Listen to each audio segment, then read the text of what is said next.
Hi, I'm Joe from Grand Brass Lamp Parts, and you're watching Lighting Television. Using grand brass lamp parts over braided tubing in your next project is as simple as following these 4 steps.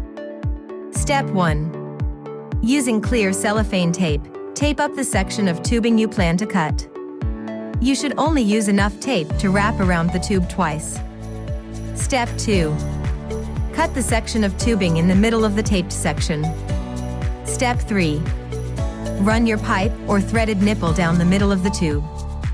Step 4. Thread the cup on the pipe or threaded nipple until enough thread is remaining for your project. Now go ahead and connect the rest of your components and you'll have a one-of-a-kind finished piece in no time.